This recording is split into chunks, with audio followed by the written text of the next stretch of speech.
اعوذ باللہ من الشیطان الرجیم، بسم اللہ الرحمن الرحیم۔ شروع اللہ کے نام سے جو بڑا مہربان اور نہایت رحم فرمانے والا ہے۔ حضرت خدیجہ اور آپ صلی اللہ علیہ وآلہ وسلم کی شادی کا واقعہ، پارٹ نمبر 2۔ اس کے بعد حضرت خدیجہ علیہ السلام نے زمین کا ایک ٹکڑا میسرہ کو دیا اور 2 اونٹ اور سونے اور چاندی کی ایک کثیر مقدار بھی دی کہ میسرہ، تو نے مجھے ایک ایسی خوشخبری سنائی ہے کہ اب اس کے بعد تیرا حق ہو گیا میرے اوپر، تم سارے تحفوں کو لے کر جا اور آج سے تو آزاد ہے۔ میسرہ پیغمبر علیہ السلام کا شکریہ ادا کرتے ہوئے کہ آج ان کے سبب سے مجھے آزادی ملی ہے، روانہ ہوتا ہے۔ اب جناب خدیجہ کے دل کو اطمینان ہو گیا، کیونکہ اس سے پہلے 3 واقعات ہو چکے ہیں۔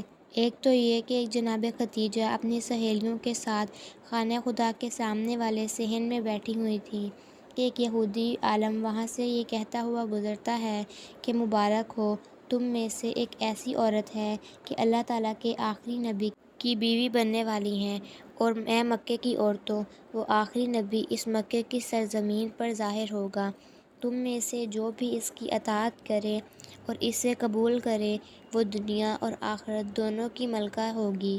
باقی عورتوں نے تو کنکر اٹھا کر اس عالم کو مارا، مگر جناب خدیجہ کے دل میں یہ بات بیٹھ گئی، کیونکہ جناب خدیجہ ان عورتوں میں سے ایک تھیں جو اسلام سے پہلے ہی اللہ تعالیٰ کے دین کی جانب راغب تھیں۔ ان کے ایک چچا تھے ورقہ ابن نوفل، جو تورات اور زبور کے بہت بڑے عالم تھے۔ جناب خدیجہ اکثر ان کے پاس جایا کرتی تھیں اور ان سے تورات اور زبور سنا کرتی تھیں۔ پھر دوسرا واقعہ پیش آیا کہ ایک دن جناب خدیجہ نے ایک یہودی عالم کی اپنے گھر میں دعوت کی، کیونکہ جناب خدیجہ علماء کا بڑا احترام کیا کرتی تھیں۔ جناب خدیجہ اپنے گھر کے بالا خانہ پر ہیں، یہودی عالم بیٹھا ہے۔ ایک مرتبہ گھبرا کر جناب خدیجہ سے کہا کہ جو نوجوان گلی میں سے جا رہا ہے، کیا تم اس کو ایک لمحے کے لیے یہاں بلوا سکتی ہو؟ جناب خدیجہ کہتی ہیں کہ میں نے پہچان لیا ہے کہ یہ بنو ہاشم کا تو نوجوان ہے۔ غلام سے کہا کہ جاؤ اور جا کر میرا پیغام دو۔ پیغمبر آئے، خدیجہ علیہ السلام پردے میں ہیں اور یہ یہودی عالم سامنے ہے۔ پردے کے باہر یہودی عالم نے کہا کہ اگر اجازت ہو تو میں آپ کے لباس کو شانے سے تھوڑا ہٹا دوں۔ پیغمبر علیہ السلام نے اجازت دے دی۔ یہودی عالم نے لباس ہٹایا، مہر نبوت کی زیارت کی، ایک مرتبہ اسے بوسہ دیا، اس کے بعد پیغمبر علیہ السلام کو رخصت کیا اور خدیجہ طاہرہ سے پوچھا کہ یہ نوجوان کون تھا؟ خدیجہ طاہرہ کہتی ہیں کہ یہ تم نے کیا غضب کیا، اس طرح سے اس کے لباس کو ہٹایا؟ ارے اگر اس کے چچا اس کے ساتھ ہوتے تو خدا کی قسم وہ تمہیں قتل کر دیتے، مگر اجازت نہ دیتے کہ ان کے بھتیجے کو کوئی ہاتھ بھی لگائے۔ یہودی عالم کہتا ہے کہ آپ نہیں جانتی کہ یہ نوجوان اللہ کا آخری پیغمبر ہونے والا ہے، کیونکہ یہ تورات میں لکھا ہے کہ اسی مکے کی سرزمین میں اللہ کا آخری نبی آئے گا اور اس کے باپ کا اسی کی پیدائش سے پہلے انتقال ہو جائے گا، دادا اس کے بچپن میں انتقال کر جائیں گے اور اس کے چچا اس کی کفالت کریں گے۔ خدیجہ طاہرہ نے کہا کہ ہاں، یہ ساری چیزیں اس کے اندر پائی جاتی ہیں۔ تو اس یہودی عالم نے کہا کہ خدیجہ علیہ السلام، میں فقط ایک بات اور بتا دوں کہ اسی عرب کی سرزمین سے ایک عورت اس سے نکاح کرے گی، اور جو عورت اس سے نکاح کرے گی وہ کائنات کی خوش قسمت ترین عورت ہوگی، دنیا اور آخرت دونوں کی ملکہ ہوگی۔ اور اے خدیجہ، عقل مند انسان وہی ہے جو کبھی ایسے موقع کو ہاتھ سے نہیں جانے دیتا۔ یہ واقعہ بھی خدیجہ علیہ السلام اپنی آنکھوں سے دیکھ چکی تھیں۔ یہ دونوں واقعات تجارت سے پہلے کے واقعات ہیں۔ تیسرا اور واقعہ یہ تھا کہ ورقہ ابن نوفل نے ایک تعویذ لکھ کر دیا تھا، جسے جناب خدیجہ اپنے تکیے کے نیچے رکھ کر سو گئی تھیں، اور ایک خواب آیا تھا جس میں آپ کو رسول اللہ صلی اللہ علیہ وآلہ وسلم سے شادی کی بشارت ملی تھی۔ یہ 3 نشانیاں تو خدیجہ علیہ السلام کے پاس پہلے تھیں۔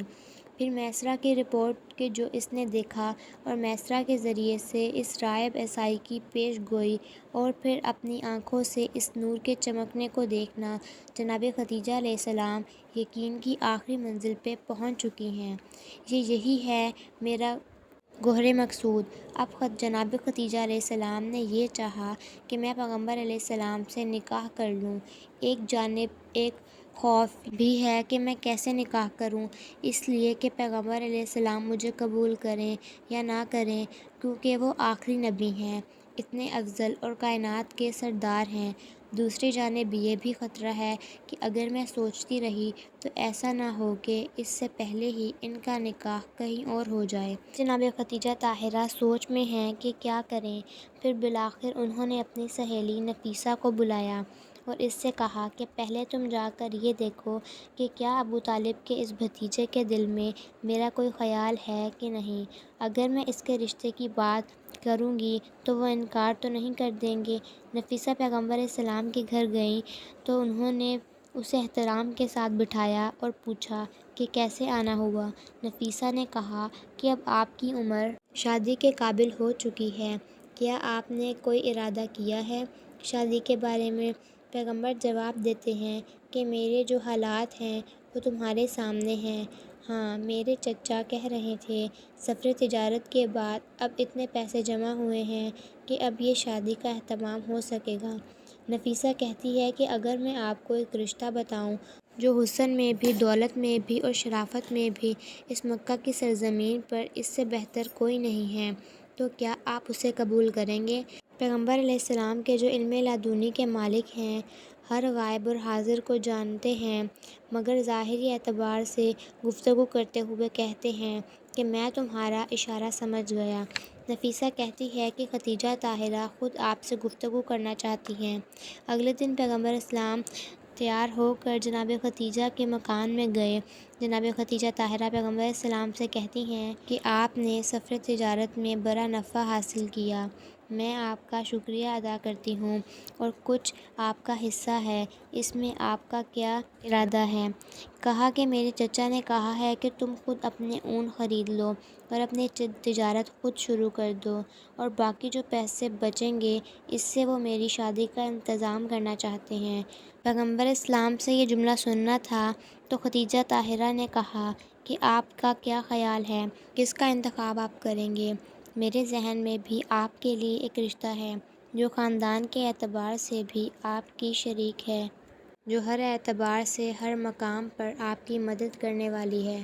پیغمبر اسلام سمجھ تو چکے ہیں مگر کہتے ہیں کہ اے خدیجہ، میرا ارادہ یہ تھا کہ میں اس خاندان میں رشتہ کروں جو دولت کے اعتبار سے میرے برابر ہو مگر مجھ سے بلند نہ ہو۔ جناب خدیجہ کہتی ہیں کہ پھر تو یہ رشتہ آپ کے لیے سب سے مناسب ہے۔ اپنا نام بھی نہیں لے رہی ہیں اور اشارتاً بات بھی ہو رہی ہے۔ پیغمبر سوال کرتے ہیں کہ کیسے؟ حضرت خدیجہ نے کہا اس لیے کہ میرے پاس کوئی دولت نہیں ہے، میری تمام دولت، جائیداد اور سامان تجارت وہ سب آپ کے لیے ہیں، آپ کے نام ہبہ کیا جاتا ہے، سب کچھ آپ کے پاس ہے، میں تو ایک کنیز ہوں، اب اس کے بعد میرے پاس کچھ بھی نہ رہے گا، وہ جو دولت کا فرق تھا وہ تو ختم ہو گیا، اب آپ کے پاس دولت زیادہ ہے، میں تو ایک کنیز بن کے رہوں گی۔ پیغمبر اسلام نے سنا اور ایک مرتبہ یہ کہہ کے واپس آئے کہ میں اپنے چچا سے بات کرتا ہوں۔ پیغمبر اسلام اپنے چچا کے پاس گئے، صبح کا وقت ہے، بنو ہاشم کے سارے نوجوان حضرت ابو طالب کے پاس جمع ہیں۔ حضرت ابو طالب فرماتے ہیں کہ اے میرے بھتیجے، ایسا لگ رہا ہے کہ آج تم مجھ سے کچھ کہنا چاہتے ہو۔ پیغمبر علیہ السلام نے اپنا مدعا بیان کیا کہ آپ نے بھی پہلے تذکرہ کیا تھا، اب میرا بھی ارادہ ہے کہ اس شادی کے مرحلے سے فارغ ہو جاؤں۔ حضرت ابو طالب فرماتے ہیں کہ ہاں، ہم ڈھونڈ رہے ہیں، خاندان بنو ہاشم کے لیے اس کے معیار کی کوئی لڑکی ہونی چاہیے۔ پیغمبر اسلام کہتے ہیں کہ خویلد کی بیٹی خدیجہ بھی اس کے لیے تیار ہیں اور وہ اس رشتے کے لیے آمادگی بھی ظاہر کر چکی ہیں۔ حضرت ابو طالب سوچ میں ہیں اور اس سے پہلے کہ وہ کچھ کہیں، ان کا چھوٹا بھائی پیغمبر علیہ السلام کا ایک اور چچا ابو لہب بولا کہ اے محمد، یہ تم نے کیا کہہ دیا؟ کیا تمہیں معلوم نہیں کہ خدیجہ طاہرہ کا معیار کتنا بلند ہے؟ فلاں علاقے کے بادشاہ نے پیغام بھیجا، رد کر دیا، فلاں قبیلے کے سردار نے پیغام بھیجا، رد کر دیا۔